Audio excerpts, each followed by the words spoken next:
Bonjour. Mesdames, Messieurs, je tiens tout d'abord à vous remercier pour votre présence et pour l'intérêt que vous avez accordé à nos travaux de recherche.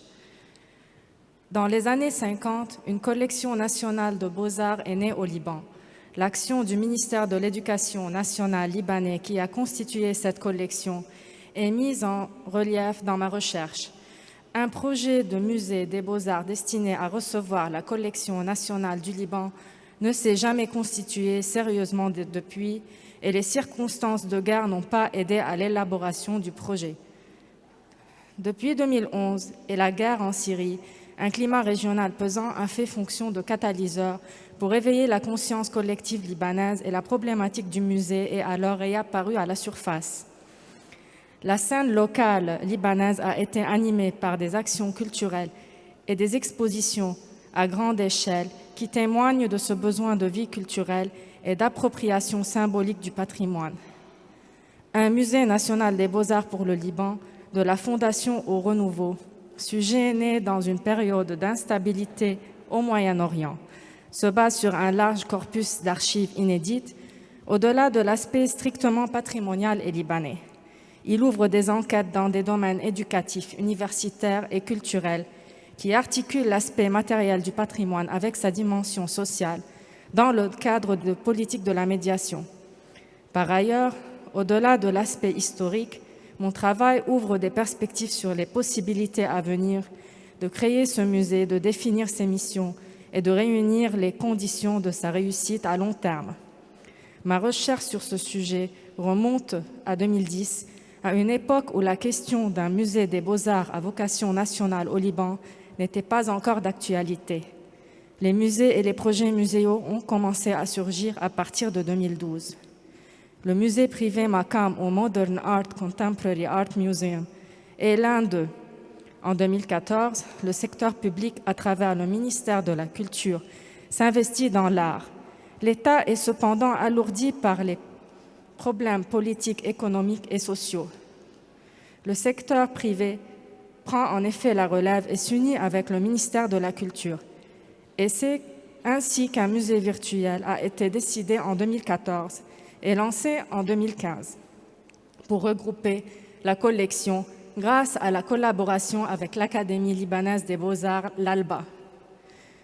Le musée virtuel a pour fonction d'exposer une sélection de quelques centaines d'œuvres issues de cette collection permanente. Le site réussit donc à ouvrir une fenêtre sur la collection nationale enfouie auparavant dans les dépôts du ministère. Je vous présente maintenant les documents et les archives qui sont les pièces maîtresses de cette étude et sont le catalyseur du travail effectué. Le Musée national de Beyrouth a joué un rôle primordial dans la vie artistique pendant que l'identité du pays commençait à prendre forme. Sur les premiers croquis du projet architectural du Musée national de Beyrouth, daté de 1930, figure le sous-titrage suivant « Musée national d'antiquité et des beaux-arts de Beyrouth ». Les travaux commencèrent en 1930 et prirent fin en 1937. L'inauguration officielle eut lieu le 27 mai 1942 par M. Alfred Nakkash, président de la République libanaise. En 1937, l'émir Maurice Chehab, alors conservateur du musée de Beyrouth, annonçait que le musée national grouperait désormais toutes les antiquités recueillies sur le territoire libanais. On passe maintenant à la veille de l'indépendance en 1947, soit 6 ans avant la création de l'administration des affaires culturelles et des arts plastiques. Une exposition artistique fut organisée par les galeries du Musée national et le ministère de l'Éducation nationale et des Beaux-Arts au sein du Musée national de Beyrouth, sous le titre Salon des artistes libanais, placé sous le haut patronage du cheikh Bchar al-Khouri. Elle fut inaugurée le 15 avril 1947.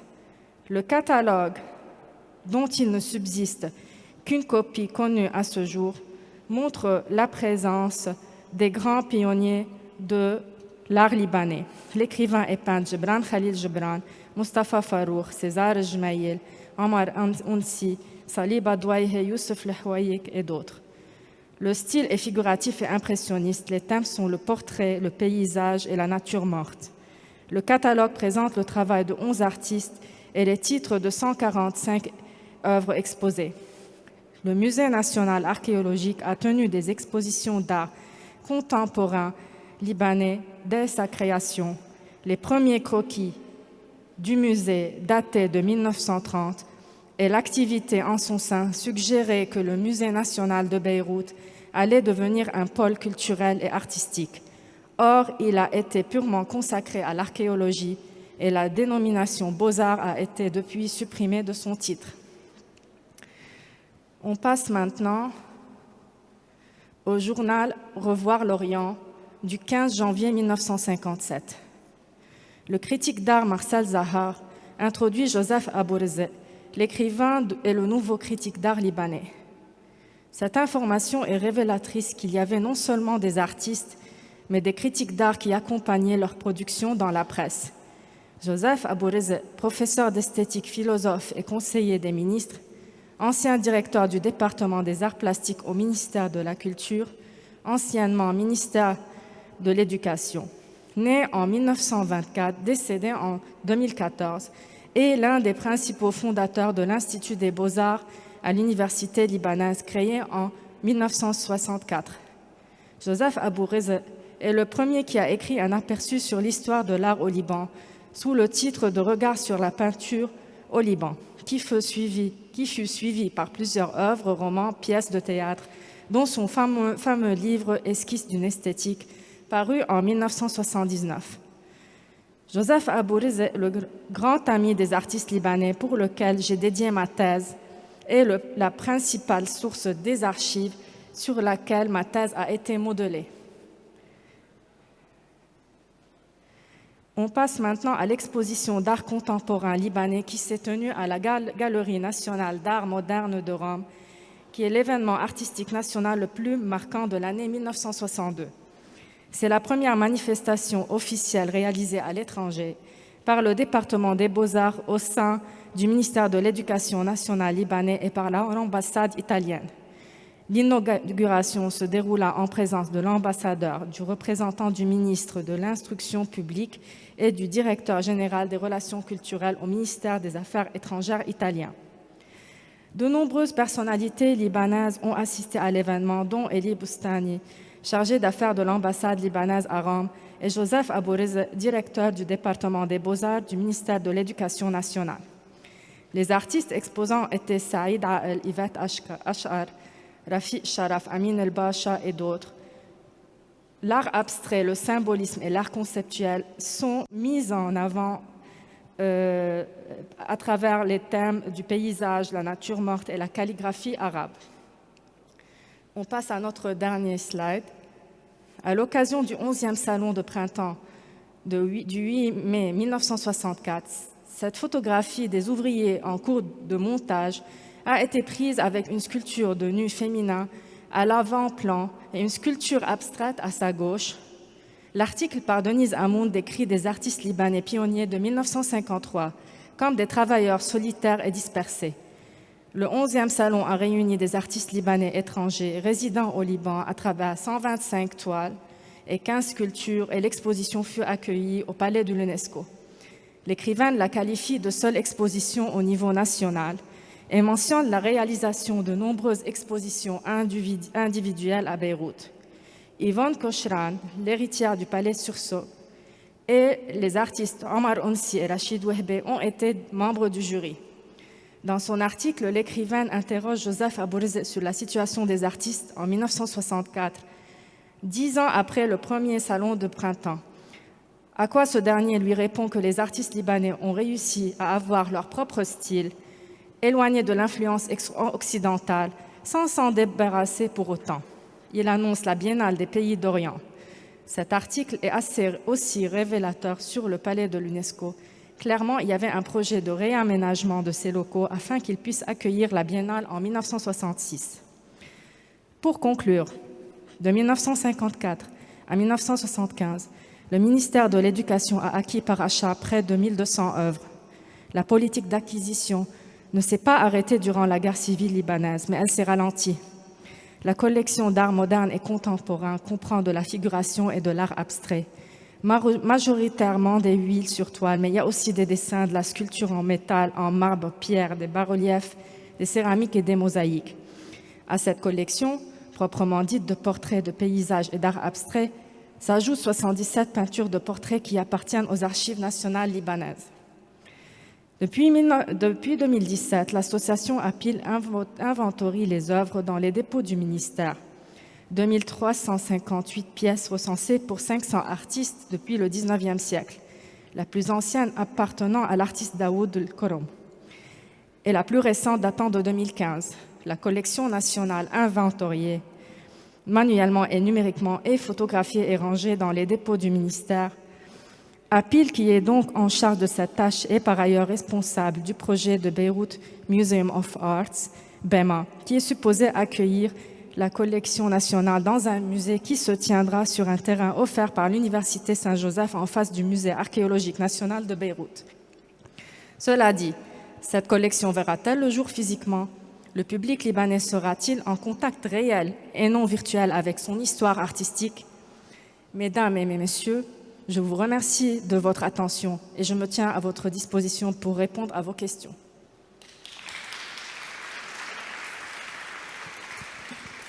Merci.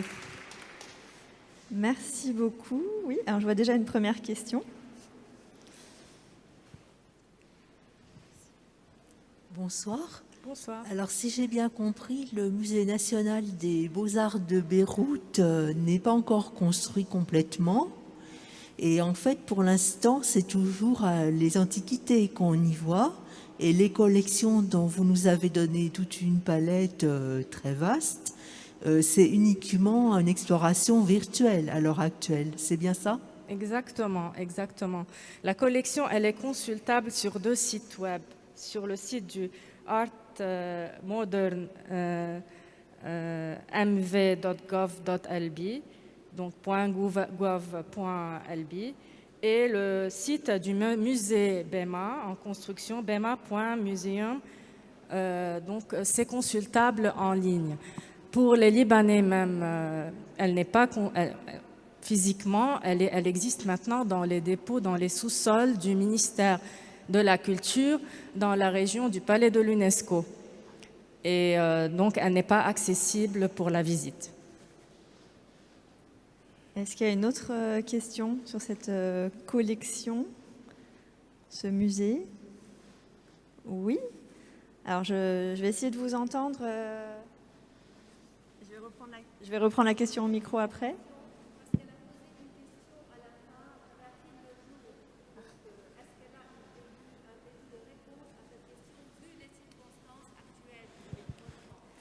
Alors c'est vrai que les circonstances actuelles nous donnent envie de rebondir sur votre conclusion. Ce musée verra-t-il le jour?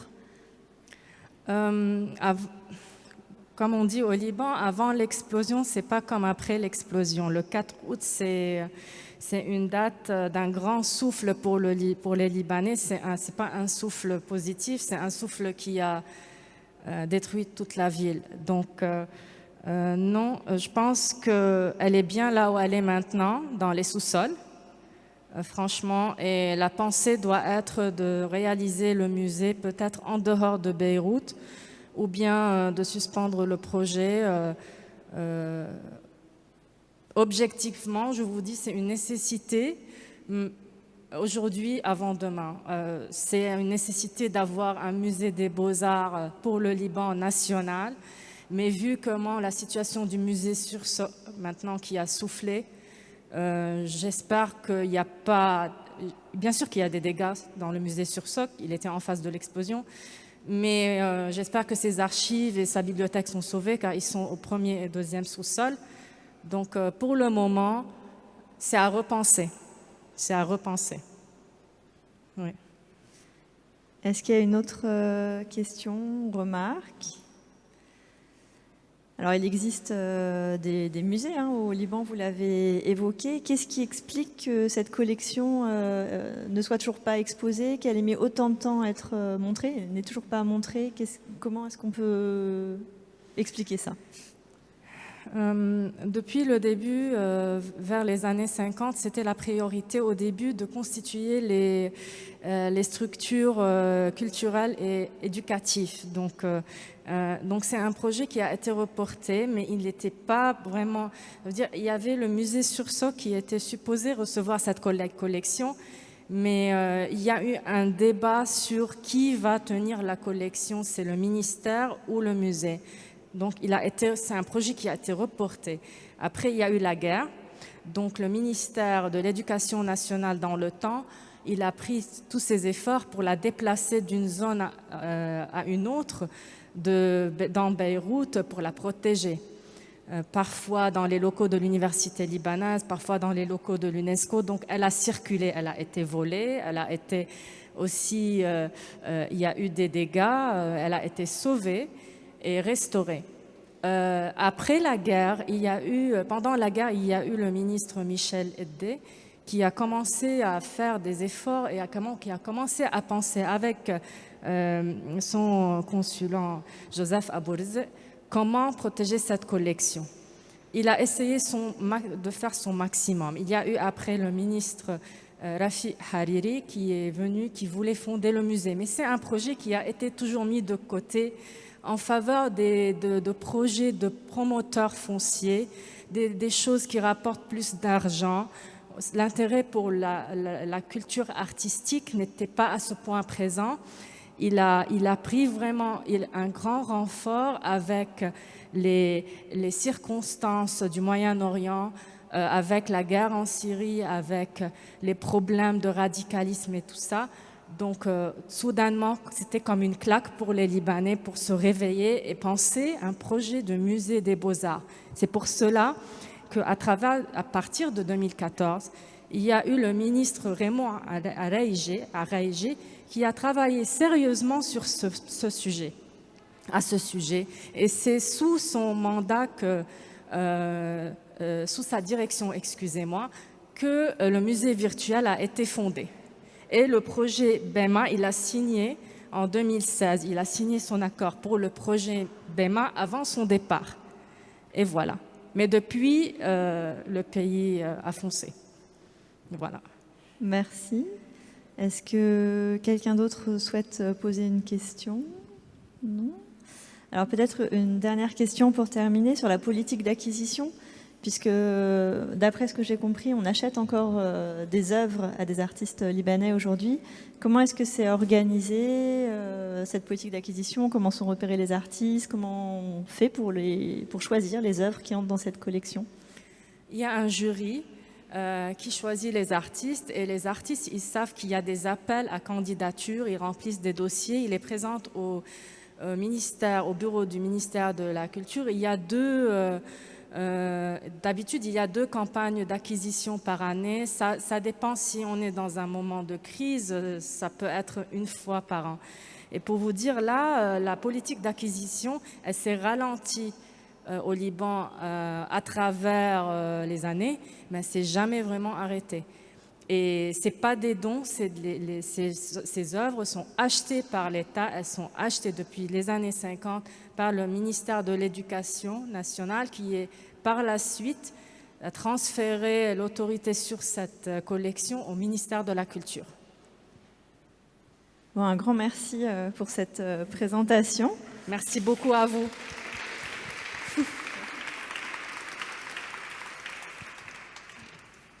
Voilà.